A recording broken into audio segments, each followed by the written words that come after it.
Трите ѓаоли и цар Соломон. Чита Александар Станојков. Му умрел татко му на тројца браќа ѓаоли и беше му остил 4 ствари. Една шапка, едно железно стапче, едно рало железни опинци и една шупелка. Бидејќи беа тројца, не можеле да се погодат во делбата за како да се погодат едниот да земи 2 работи. Не знам колку време што се мачија и се караа и никако не можеа да се погодат. Еден ден дојдоа гуша за гуша да се ватат и да се истепаат меѓу себе. Море што овака правите бре браќа, рекол тој постариот на двајцата, да не можеме да се погодиме, ами нели оставил Господ на 2 или 3 ула и 1 умен, што да може да и разберите да и пресудите. Јај да оиме кај царчето младо што е многу мудро, за тој да ни ја види оваа работа. Арно велиш, брате, му рекле двајцата. Дојме и веруваме ти тој ќе не ја види оваа работа, чонки од тоа царче поитро немало на веков други човек, според како што ни кажуваше татко. Зеле ствароите и му пошле кај цар Соломона да му и разделит препраени на луѓе. Влегле во сарајот една утрина и го нашле цар Соломона во големата бавча, кај се рашетувал сам покрај убаите цвеќиња. Му кажаа за ово што дошле.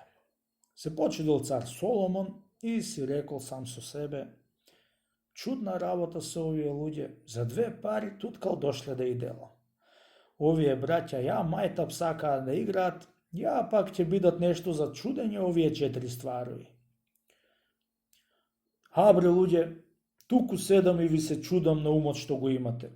За овие 4 ствари што не чинат ни 50 гроши сте се скарали и сте сакале да се отепате и не сте можеле да се погодите и сте дошле јас да ви делам. Срамота е за вакви никакви ствари да се однесувате до мене. Ај, земете си и сами погодите си. А ако беше некоја стока голема, имавте право да дојдевте при мене. А колку за овие мали работи, не требаше да дојдете. Како мали работи сет? Му рекле ѓаолите на Соломон. Овие работи сет за нас најскапи, останати од деде и предеда. А што маривете имаат? Му рече Соломон. Кажете ми да видам, да ве верувам. Еве што маривете имаат, му рекле. Честити царе, шапкава да ја клаиш нагла, никој не може да те видит. Опинцеви да ја обуеш, сета земја во 24 часа можеш да ја изодиш.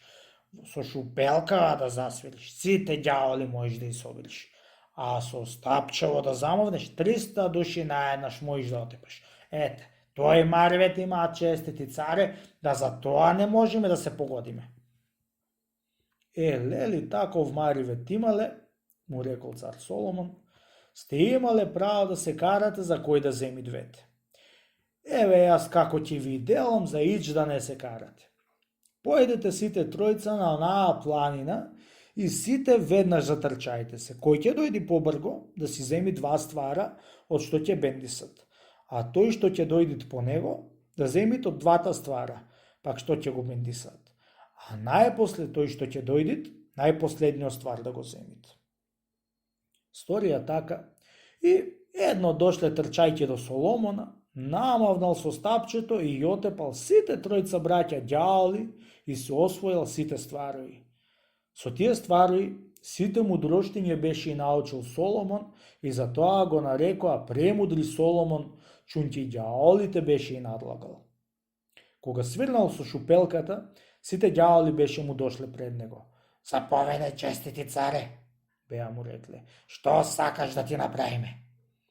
Цар Соломон беше и натерал да ја направат црквата Светаја Свети и беше и натерал да држат еден голем камен во Светаја Свети на ова за да се прикажува за ден денеска.